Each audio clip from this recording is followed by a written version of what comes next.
वाटलंच होतं, जान्हवीवरच्या तुझ्या प्रेमासारखी ही फुलं सुद्धा खोटीच असतील. वाटलंच होतं.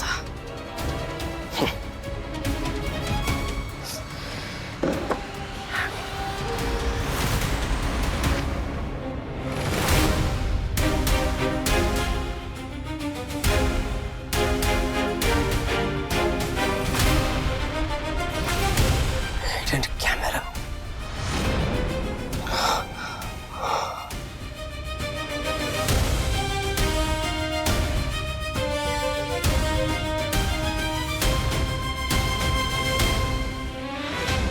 जयंत, तू एवढ्या खालच्या थराला जाशील असं वाटलंच होतं मला. याआधी सुद्धा घरात CCTV लावून जान्हवीवर नजर ठेवलीस आणि आता हे हिडन कॅमेरे लावलेस. पण डोंट वरी जयंत, यावेळेस मी मैदानात तयारीनिशी उतरलोय. यावेळेस मी तुझ्यापेक्षा 2 पावलं पुढे असणार आहे.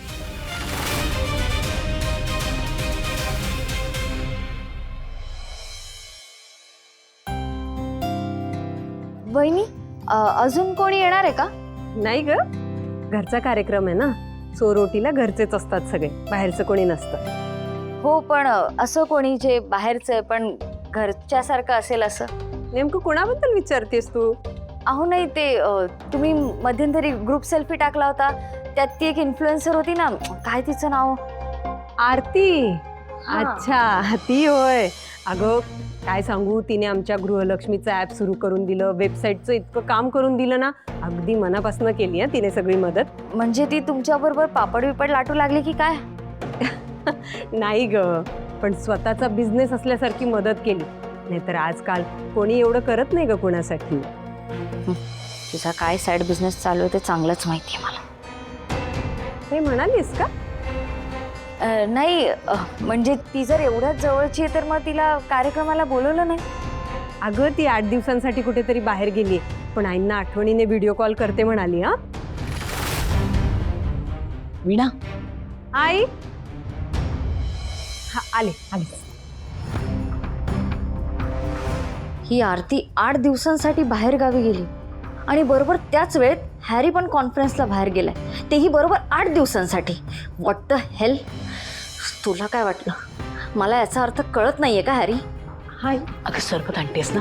हो, तेच करत होते.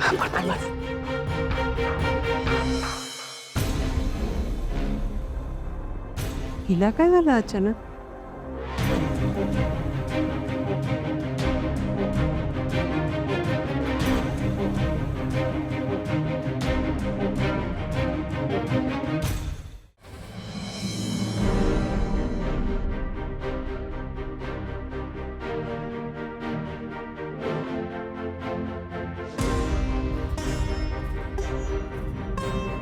हॅरीची रूम एवढी नीट अँड क्लीन. मी असताना तर 10 वेळा ओरडायला लागायचं, आवर आवर आवर म्हणून. शेवटी मलाच आवरायला लागायचं.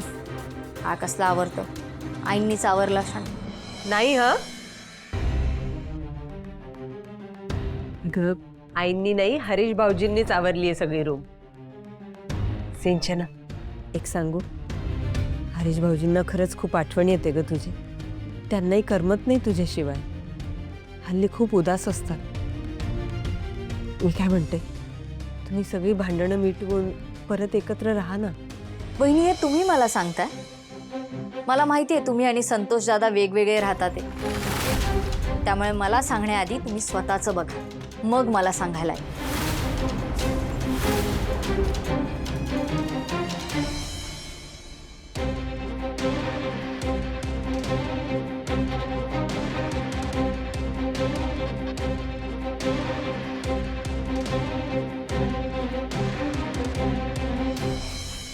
नीट अँड क्लीन काय?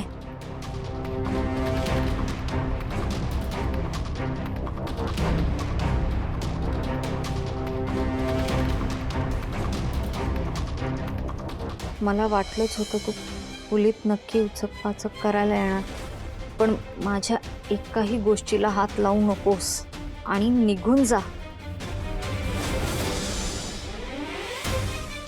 मला हे बोलतोस?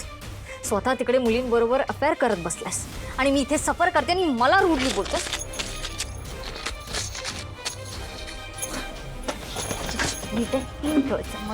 माझ्याशी रूढ बोलायचं.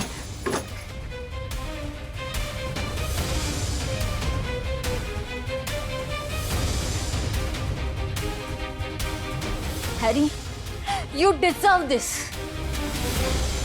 चला, ओटी भरून झाली, सगळं छान झालं, पण एक गोष्ट मात्र राहिली. काय ग वीणा, काय राहिलं? आई, टेन्शन घेण्यासारखं काही नाही. अहो, भावनाने उखाणा नाही का घ्यायचा राहिलाय? भावना, चल पटकन उखाणा घे. उखाणा? अगं आत्ता कशाला उखाणा?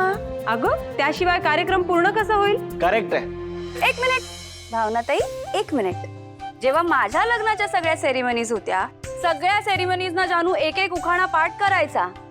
मग आता तुझी टर्न आहे, उखाणा तर घ्यावाच लागेल. हो तर काय वीणा वहिनी? आणि आई, तू आता भावनाताईची बाजू घ्यायची नाहीस. ए भावना, घे की ग. अगं नाही, नको, उगाच नको ग जानू. उखाणा उखाणा उखाणा. उखाणा उखाणा उखाणा घ्यावाच लागेल. घे. काय घेऊ मी उखाणा? बरं बरं बरं, ऐका मी काय म्हणतो, तिच्यावरचा मी घेऊ का? मी राहणार आहे. नाही नाही, तू घेच उखाणा, पण भावनाने सुद्धा उखाणा घ्यायलाच हवा. संपला विषय. आई बोलीत तुला ऐकावंच लागणार आहे. अहो, बरं ऐका, सगळ्यांनी ऐका. चोर ओटी भरून टाका म्हणजे करेन मी बोंबाबोंब. चोर ओटी करून टाका म्हणजे करेन मी बोंबाबोंब. अख्ख्या जगाला सांगेन भावना प्रेग्नंट आहे, त्वरित तात्काळ ताबडतोब. एक नंबर. भावनाताई, आता तुझी टर्न आहे. चल पटकन उखाणा घे. ए भावना, चल, जावई बापूने घेतला उखाणा. चल चल. बरं. इवलीशी चाहूल मनी लागली, ओटीत प्रेमाची ऊब जाणवू लागली. ऐका साऱ्या जणी, सिद्धिराज आणि मी आई बाबा होणार ग.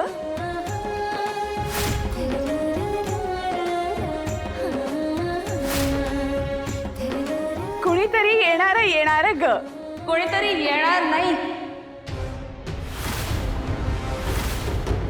आलंय.